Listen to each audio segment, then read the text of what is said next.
ಇವತ್ತಿನ ದಿವಸ ಇಲ್ಲಿ ನಮ್ಮ ಸೆಂಟ್ರಲ್ ರೀಜೆನ್ಸಿ ಅಂತ ಅಪಾರ್ಟ್ಮೆಂಟಲ್ಲಿ ರೆಸಿಡೆನ್ಸ್ನೆಲ್ಲನೂ ಕರೆದಿದ್ದೀವಿ ಸರ್ ನಾವು.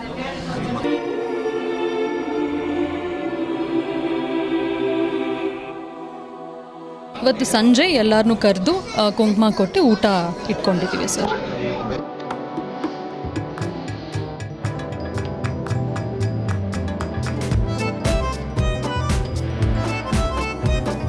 ನವರಾತ್ರಿಗೆ 9 ದಿವಸ ಗೊಂಬೆ ಇಡ್ತೀವಿ. ಇದು 8ನೇ ವರ್ಷ ನಾವು ಗೊಂಬೆ ಇಡ್ತಾ ಇರೋದು. ಸೊ ಮಧು ಮಧುರೇ ಮಧು ಕೈಟಭಗಂಜಿನಿ ಕೈಟಭವಂಜಿನಿ ರಾಸರತೆ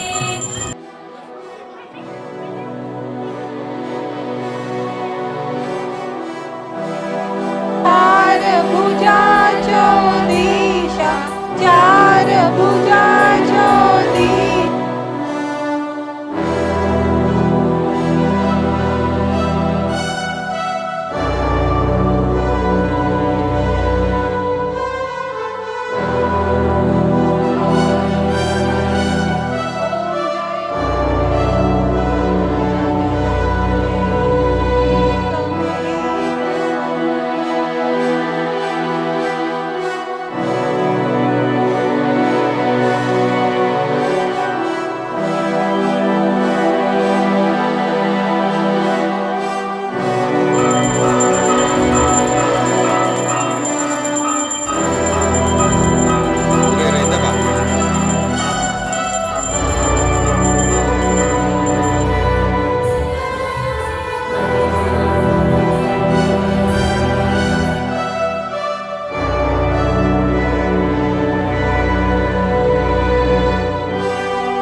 ನನ್ನ ಹೆಸರು ಪೃಥ್ವಿ ಅಂತ.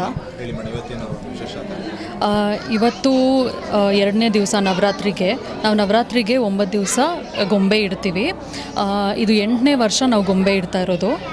ಸೊ 8 ವರ್ಷದಿಂದ ನಾವು ಕಲೆಕ್ಷನ್ ಮಾಡಿ ನಾವು ಗೊಂಬೆ ಇಡ್ತಾ ಇದ್ದೀವಿ. ಬೇರೆ ಬೇರೆ ಜಾಗದಿಂದ ಬೇರೆ ಬೇರೆ ರೀತಿಯಂಥ ಗೊಂಬೆ ನಾವು ತಗೊಂಡು ಬಂದು ನಾವು ಇಡ್ತೀವಿ. ಚನ್ನಪಟ್ಟಣದ ಗೊಂಬೆ ಅದು ಮೈಸೂರಿಗೆ ತಕ್ಕಂತೆ ಇದೆ. ಚನ್ನಪಟ್ಟಣದ ಗೊಂಬೆ ಅಲ್ಲಿಂದ ತರ್ತೀವಿ. ಬಸವನಗುಡಿಯಿಂದ ಕೆಲವು ಬೊಂಬೆ ತರ್ತೀವಿ. ಸೊ ಇಂಥ ಗೊಂಬೆ ಎಲ್ಲ ತಗೊಂಡು ಕಳಶನೂ ಇಡ್ತೀವಿ ನಾವು. ದುರ್ಗಾ ಪೂಜೆ ಮಾಡ್ತೀವಿ. 9 ದಿವಸನೂ ದುರ್ಗಾ ಪೂಜೆ ಮಾಡ್ತೀವಿ ನಾವು. ಸೊ ಇದು ನಾವು 8 ವರ್ಷದಿಂದನೂ ಪೂಜೆ ಮಾಡಿಸೋದು. ಎಲ್ಲರನ್ನೂ ಕರೆದ್ಬಿಟ್ಟು ಕುಂಕುಮ ಕೊಡ್ತೀವಿ, ಪೂಜೆ ಮಾಡ್ತೀವಿ. ಇವತ್ತು 2ನೇ ದಿವಸ ಅಲ್ಲ, ಇವತ್ತು ಇನ್ನೊಂದು ರೀತಿಯಾದ ದುರ್ಗಾ ಅಂತ ಅವತಾರ ಇದೆ ಅಲ್ಲ. ಸೊ ಅದಕ್ಕೋಸ್ಕರ ಕಳಶಕ್ಕೆ ಪೂಜೆ ಮಾಡಿದ್ದೀವಿ ಬೆಳಗ್ಗೆ. ಇವತ್ತು ಸಂಜೆ ಎಲ್ಲರನ್ನೂ ಕರೆದು ಕುಂಕುಮ ಕೊಟ್ಟು ಊಟ ಇಟ್ಕೊಂಡಿದ್ದೀವಿ ಸರ್. ಹೌದು ಸರ್, ಇದೆ. ಕೆಲವರೆಲ್ಲ ಹಾಡು ಹಾಡ್ತಾರೆ, ಡಿವೋಷನಲ್ ಸಾಂಗ್ಸ್ ಎಲ್ಲ ಹಾಡ್ತಾರೆ ಇಲ್ಲಿ. ಇವತ್ತಿನ ದಿವಸ ಇಲ್ಲಿ ನಮ್ಮ ಸೆಂಟ್ರಲ್ ರೀಜೆನ್ಸಿ ಅಂತ ಅಪಾರ್ಟ್ಮೆಂಟಲ್ಲಿ ರೆಸಿಡೆನ್ಸ್ನೆಲ್ಲನೂ ಕರೆದಿದ್ದೀವಿ ಸರ್ ನಾವು. ಹೌದು ಸರ್. ಅವ್ರಿಗೇನು ಸ್ಪೆಷಲ್ ಅಂದರೆ ಅದೇ ಕಲ್ಚರಲ್ ಪ್ರೋಗ್ರಾಮ್ಸ್ ಇಟ್ಕೊಂಡಿದ್ದೀವಿ. ಡ್ಯಾನ್ಸು ಆ ಥರ ಸಿಂಗಿಂಗ್ ಎಲ್ಲ ಇಟ್ಕೊಂಡಿದ್ದೀವಿ ನಾವು. ಸೊ ಅವರು ಪರ್ಫಾರ್ಮೆನ್ಸ್ ಮಾಡ್ತಾರೆ ಸರ್. ಇದೆಲ್ಲ 8 ವರ್ಷದಿಂದ ನಾವು ಕಲೆಕ್ಷನ್ ಮಾಡಿರೋದೆಲ್ಲನೂ ಪ್ರತಿ ವರ್ಷ ನಾವು ಹೊಸದೇನಾದರೂ ಗೊಂಬೆ ಒಂದು ತಗೊಂಬಂದು ನಾವು ಇಡ್ತೀವಿ. ಈ ವರ್ಷ ಮೇಲ್ಗಡೆ ಇರೋ ಆಂಜನೇಯ ಸ್ವಾಮಿ ತಂದಿದ್ದೀವಿ. ಆಮೇಲೆ 2ನೇ ಸ್ಟೆಪ್ಪಲ್ಲಿ ಕಾಣಿಸ್ತಾ ಇರೋ ಅಷ್ಟಲಕ್ಷ್ಮಿ ತಂದಿದ್ದೀವಿ. ಸೊ ಎಲ್ಲ ರೀತಿ ಇದೆ. ಕುಂಭಕರ್ಣ ಸೆಟ್ ಇದೆ, ಭೀಷ್ಮ ಸೆಟ್ ಇದೆ, ಮೈಸೂರು ದಸರಾ ಸೆಟ್ಟು. ಈ ಒಂದು ಫುಲ್ ಸ್ಟ್ಯಾಂಡು ನಾವು ಮೈಸೂರು ದಸರಾ ಸೆಟ್ ಇಟ್ಟಿದ್ದೀವಿ. ಸೊ ಚಾಮುಂಡಿ ದೇವಿ ಇಟ್ಟಿದ್ದೀವಿ, ಮೈಸೂರು ಮಹಾರಾಜ ಇದೆ. ಸೊ ಹಂಗೆ ಮಹಿಷಾಸುರ ಇದೆ. ಮದುವೆ ಆಗೋ ಸೆಟ್ ಇಟ್ಟಿದ್ದೀವಿ. ಅಲ್ಲಿ ಮೈಸೂರು ಪ್ಯಾಲೇಸ್ ಇಟ್ಟಿದ್ದೀವಿ. ಸೊ ಇದೆಲ್ಲ ದಶಾವತಾರಗಳು ಇಟ್ಟಿದ್ದೀವಿ. ಇಲ್ಲಿ ಅಷ್ಟಲಕ್ಷ್ಮಿ, ಆಮೇಲೆ ನಮ್ಮ ಕರ್ನಾಟಕದಲ್ಲಿರೋ ಅಂಬಾರ್ ದೇವಸ್ಥಾನಗಳಲ್ಲಿ ಎಲ್ಲ ರೀತಿ ಇರೋವಂಥ ದೇವ್ರನ್ನ ನಾವಿಲ್ಲಿ 3rd ಸ್ಟೆಪ್ಪಲ್ಲಿ ಇಟ್ಟಿದ್ದೀವಿ. ನಮ್ಮ ಮನೆ ದೇವ್ರು ಬಂದುಬಿಟ್ಟು ರೇಣುಕಾ ಯಲ್ಲಮ್ಮ ದೇವಿ ಸೌದತ್ತಿಯಿಂದ. ಸೊ ಅದನ್ನು ಹೈಲೈಟ್ ಆಗಬೇಕು ಅಂತ ಸೆಂಟ್ರಲ್ಲಿ ಇಟ್ಟಿದ್ದೀವಿ ಸರ್. ಆಮೇಲೆ ಈ ಕಳಶಕ್ಕೆ ಈ ಕಳಶ ಎಲ್ಲ ದೇವರು ಲಕ್ಷ್ಮಿ, ಗೌರಿ, ದುರ್ಗಾ ಎಲ್ಲ ರೀತಿಯಲ್ಲಿ ಇಟ್ಟಿದ್ದೀವಿ ಇದು ಎಲ್ಲ ಕಳಶನ. ಆಮೇಲೆ ಹಿಂದ್ಗಡೆ ಕಾಣಿಸ್ತಾ ಇರೋದು ಪಟ್ಟದ ಗೊಂಬೆ, ಅದೂ ನಮ್ಮ ಮೈಸೂರಿಂದನೇ ಪಟ್ಟದ ಗೊಂಬೆ ಕಲೆಕ್ಷನ್ ಇದೆ. ಇದೆಲ್ಲನೂ ಚನ್ನಪಟ್ಟಣ ಗೊಂಬೆನೇ. ಅದರಲ್ಲಿ ಸಿರಿಧಾನ್ಯಗಳೆಲ್ಲ ಇಟ್ಟಿದ್ದೀರಾ? ಹೌದು, ಇದೆಲ್ಲ ತಿನ್ನೋ ಊಟ ಕಷ್ಟಕ್ಕೆ ಬೆಲೆ ಕೊಡಬೇಕು ಅಂತ ನಾವು ಈ ಥರ ಅದನ್ನು ಸರಸ್ವತಿ ದೇವಿನ ಇಟ್ಟಿದ್ದೀವಿ. 5ನೇ ದಿವಸ ಇಲ್ಲ 6ನೇ ದಿವಸ ಸರಸ್ವತಿ ಪೂಜೆ ಇರುತ್ತೆ. ಸರಸ್ವತಿಗೆ ಅಂತಲೇ ಒಂದು ದಿವಸ ಇರುತ್ತೆ ನವರಾತ್ರಿಯಲ್ಲಿ.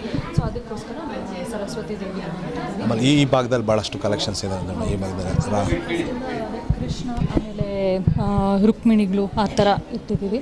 ಅದು ರಾಘವೇಂದ್ರ ಸ್ವಾಮಿ ಆಮೇಲೆ ಅಯ್ಯಪ್ಪ ಸ್ವಾಮಿ ಸೆಟ್ ಇಟ್ಟಿದ್ದೀವಿ.